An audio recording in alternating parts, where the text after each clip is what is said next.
Hey everyone, I just wanted to hop on and do a video to commemorate 11/11. It's a portal date, and some really interesting things have happened in my life since my last video. I was talking about Quan-yin, and basically, I guess when I first wanted to do the video, I was like, I don't really know how I'm going to go about this. And ironically, I would say that life started taking a turn in this last month and a half. A lot has happened and been thrown at me. And the idea of like Kuan Yin was resoundingly always there as things were unfolding in my life. So what I'm trying to say is I didn't really know how to talk about her. I didn't really know how to say what happened. And then this day approached, and I figured I'd just get a little nostalgic. So 10 years ago, I was in Sedona, and I was visiting there for November 11/11, 2011. And there was this huge amount of people bursting at the bottom of this mount. I think it was either like Temple Rock or Red Rock, or I had been doing a lot of hiking that day, so I was up some mount somewhere in the region of Sedona. And I was with two other gentlemen, one named Chris, and I forget his brother's name. Chris and I were just hanging out, and the sunset was hitting down, and I realized, if we're, going to make it down the mounts, we got to go now before the sun goes down. So Chris agreed, and we were like, okay, let's go down. And as we were headed down, we saw this Asian woman who, like, we were approaching her back, and she was just like stern and sitting on this like very flat rock, and she just looked like, whew. As we were approaching her, I just got this like overwhelming feeling in my heart, like, oh, she's powerful, oh, she's got something, oh, there's something about her, like, oh, I'm getting waves, like I'm feeling waves. I felt like she was a mountain sitting on a mountain, because sometimes I get like I was always more empathic and a feeler, so I would always get like a symbol or picture in my mind's eye that would kind of give me the sensation of the feeling I was getting. And with her, it was like a big mount or huge boulder, like something strong, something durable, something lasting, something comforting. So I don't know how to explain, but she was all those things just wrapped in one. And so Chris and I are headed down, and his brother, and I just had this overwhelming feeling about her.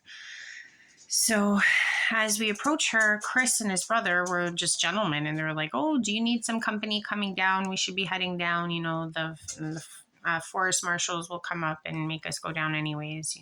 Other animals come out at dark. And she just had this like placid, it's a look that they get. I don't know how to explain it. It's placid look, like nothing can hurt them. They're impenetrable, and they command. They have a command in them. I don't know how to say it. And she basically looked at me, and she looked at Chris, and she was like, thank you. She's like, for holding the mount. And I don't know, like as she reverberated, it just like shook inside of me. And I was just like, who am I talking to? Because I was just like, I know this isn't, like, she's in human form, but I'm like, this isn't who, or she's not who she appears to be. And the name I got back was Quan-yin. And I was like, okay, I have no idea who that is. I had genuinely no idea who this was. So the only thing I knew is, like, based on past experience, like, she's not going to stay here. She's just going to bounce out of here when she says what she needs to say, and she'll just move out. So she had said no to our advance of trying to get her to come down. And I just said, hey, Chris, let's leave her. And the brother was like, no, we're going to walk her down. And she's like, no, I'll go down. And I was like, okay. And then as Chris's brother started proceeding with her down the hill, I turned to Chris behind them, and I was like, she's just going to go. And he's like, what do you mean? I'm like, she's just going to vanish. She's not going to stay here. She's just going to go.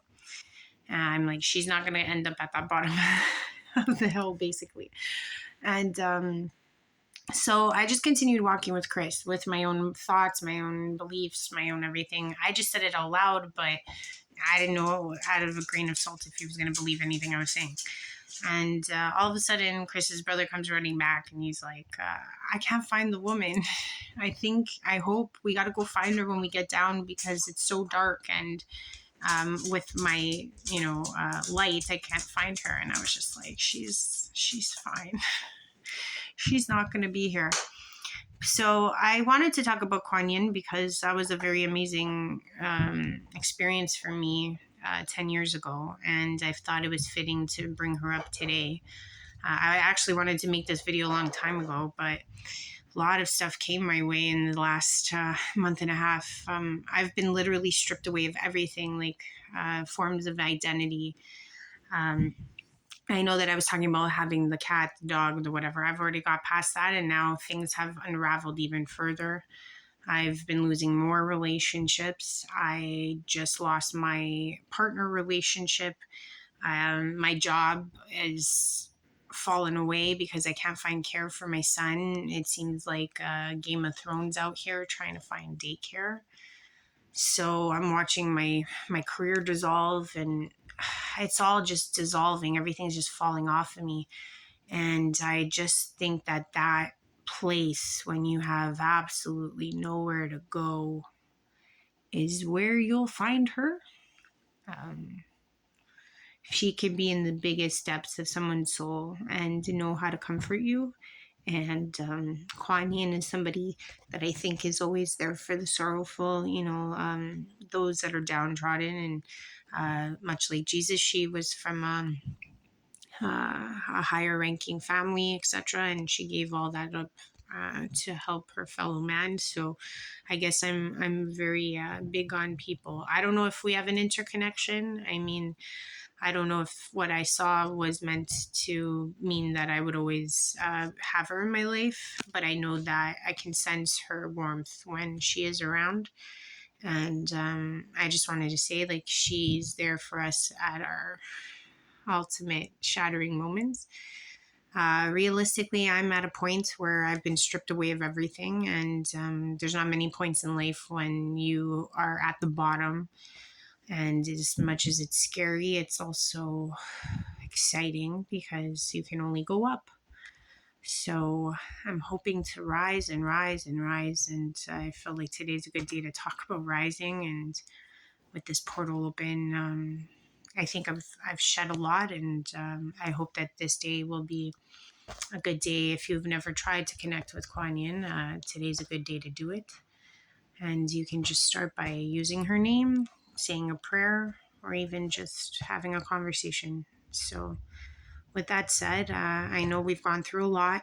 These energies have been, at least in my world and everyone in it, and just tumultuous and hard and dark and deep. And so I hope everyone is having a good day. And I just wanted to share this video and just say Quan-yin is there for us when she and you need it most. Bye-bye for now. Peace.